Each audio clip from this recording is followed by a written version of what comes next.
Hey, what's going on, everybody? This is Mark from Solar Games, and today we're going to talk about Ravnica Remastered, or what I like to say, do not buy Ravnica Remastered. Pretty much that's about it. I think overall, look, it's like originally I was thinking, look, it's a remaster set. It should be pretty fun, and they've probably put some effort into like making sure the draft is fun. And I'm still not like against that. I think that's probably fairly true. My only concern now is the fact that like now that they've spoiled the entire set, the EV is really not there, right? So overall, like it's basically Shocklands holding up the price, Cyclonic Rift, like some of your very key and iconic Smothering Tithe, iconic cards from Ravnica that's really holding up the box prices. But otherwise, like where's the value? And if you're just looking for shocks, aren't you better off opening any Ravnica sets, opening those shocks rather than opening this box, which is like out of the door, retail price is 170 plus dollars and could be more, if you buy it from other places. I think Amazon currently has $175 each box, which is very high actually. So, I mean, one of the problems, and this is where I think, if you look at what's happening with respect to the remaster sets, when they first introduced remaster with Time Spiral Remastered, it was really welcomed, right? Because even if the box value wasn't there, the drafting was really fun. It's a really old set, like that a lot of people really honestly just didn't even get a chance to enjoy, right? I personally was not playing Magic at that time, so I never knew about Time Spiral. I didn't really like, have a chance to be able to go and play the cards from the set. Obviously, that's a very exciting thing to have, have the opportunity to go relive that set. And in addition to that, they really introduced cool stuff, right? Back then, things like Old Border was just like, whoa, we've never seen that before, right? So when they did the remaster set, that's when Old Borders actually came into the set. In addition to that, they remade the foils, but they were super rare, right? Like you had the Old Border cards for new cards, of course, and then they also did them in foil, but they were actually super rare, like one per box, rather than like the way that we see foiling now, right? Fast forward a couple, 2 years, 3 years from Time Spiral Remaster, we had our failure of a product called Double Feature, which basically was the Innistrad Remastered. What they were trying to experiment with was, can we remaster a set that we just released? I think they could have actually done a really good job because there were a lot of opportunities to go and say, what are the best parts of Midnight Hunt? What are the best parts of Crimson Vow? And let's kind of put it all together.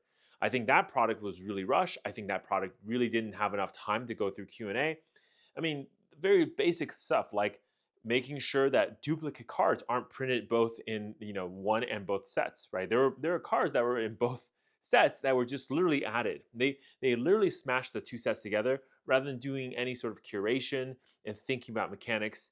And really, the only gimmick that's holding up that set was the special like I don't know, devoid of color type of like artwork framing. It's was just not a hit, even though I personally like the coloring. I think that like dark, almost black and white look along with that really high neon look, the contrast did make those card pop, but unfortunately I think a lot of people didn't actually like that. So there's that, right? Of course, then they fast forward with, okay, we're going to do Dominaria Remastered. And while again Dominaria Remaster was really fun to play, and again it's another set I've never been able to experience, and they actually smashed a ton of Dominaria planes in, or sets that were Dominaria, because that's the main plane of Magic the Gathering, into one set. And it was really fun because you could experience, different mechanics like Storm, like all the different, like, some of the timing stuff, like all these different mechanics in Dominaria that we never, like a lot of our, the newer players never got to experience, right? And it was just fun to be able to play a deck like that and see kind of like a different power level, see how cards back then worked, how creatures weren't that strong, but like, spells are actually insanely good. Like just having that different way to think about the game, I thought was really cool, right? Now, of course, the problem with Dominaria Remaster was simply because they overprinted the product like they've been doing for everything now. And so, of course, it's cheap for Wizard of the Coast to go put together a product like this and then go print it infinitely. And had they just controlled the print run, I think, and controlled the pricing of Dominaria Remastered, it would have been fine. I mean, one thing I can think about is if they have such a high print run, charging $80 a box, honestly, probably wouldn't have been a problem, right? And it would have been very well accepted. Everyone would have loved it. Or if you're going to charge the premium price of like $180, right, that range, then limit the print run, make the cards exclusive, add some really fun stuff, and that's it.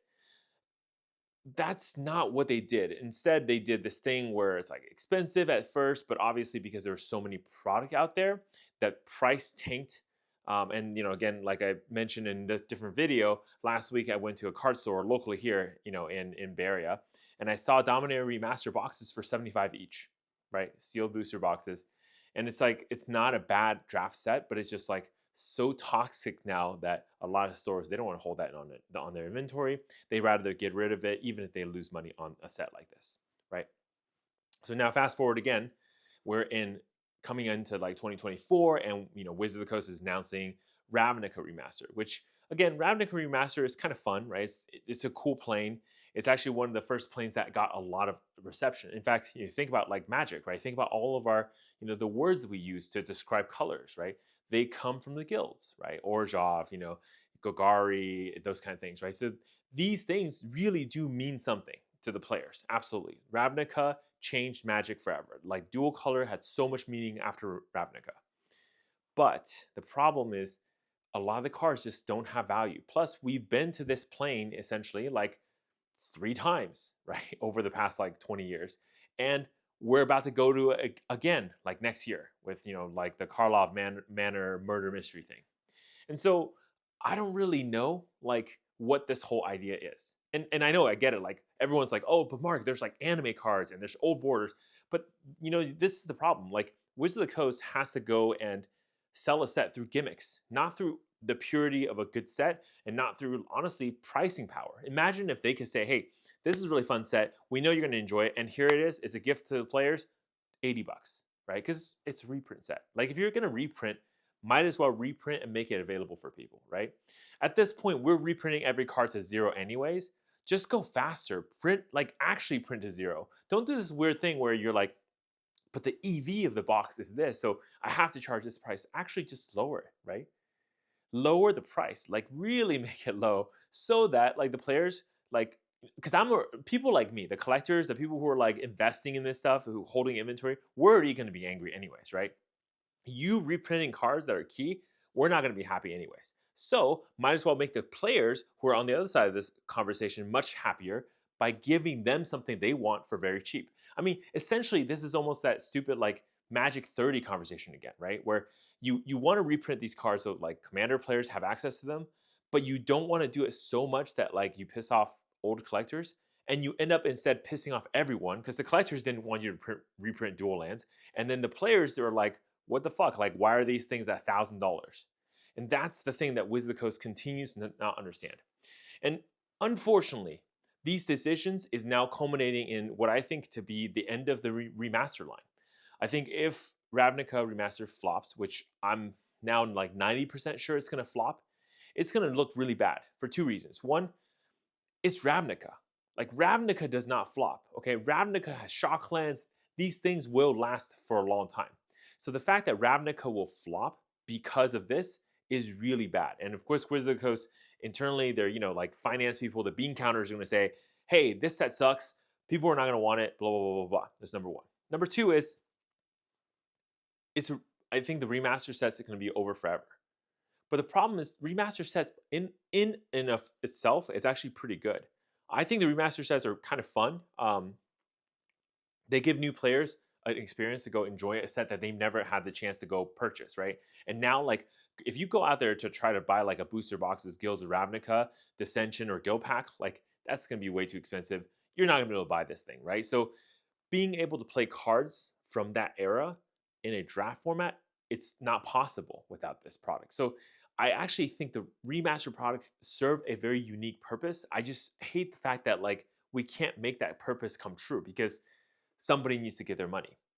And third thing, really isn't going to destroy anything, but like I despise all this weird like old border, new border, anime art, whatever. Honestly, here's the thing: like if you guys are out there, like all the weeps watching this, and you want to say, Mark, no, no, no, no, we're buying Ravnica because of the anime art, right?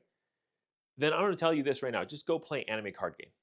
Like you can go play One Piece, you can go play Grand Archive. Honestly, every Magic player that loves the gameplay of Magic but hate how the company, the business is being run right now, should definitely go pick up Grand Archive. It's like a really good game, okay? There's a lot of really cool mechanics. It reminds you of Magic. There's so many parts and pieces of it. It's like Magic, but fixed. If you like Magic, you like that complexity, you like the interactions, go play Grand Archive. Like there's a lot of card games out there that like lack the interaction with your opponents, and Grand Archive is not that. And honestly, look, the game is super young. It's fledgling slate, so all the cards are readily available. You can pretty much build a deck for very very cheap. It's really fun. There are a lot of stores actually starting to pick up this game, so I highly recommend it. I think it's a great game.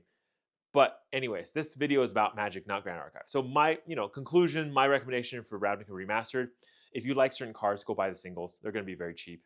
But the product, if you're going to buy the product, the steel booster boxes, then you're going to do it just for drafting, right? You're going to do it so you can open the packs with friends and draft and play the set. If you're going to open the boxes just for cards, do not do it. You're going to burn yourself. You're going to hit like 2 shock lands and they're going to be like $5 each, right? And then you're going to hit a bunch of like rares that are just bulk, and then maybe one mythic rare that's like worth $30. And you're going to feel like an idiot because you spent $175 on that box. Okay. So my recommendation, do not open Ravnica Remastered. And it's a good time. We can send a message to Wiz the Coast and say, hey, stop doing sets like this. Stop doing sets that like aren't really servicing anyone. You're not helping the collectors. You're not helping the players. That's going to do it for me for today. I'm Mark from Solar Games. I'll see you next time. Stay classy.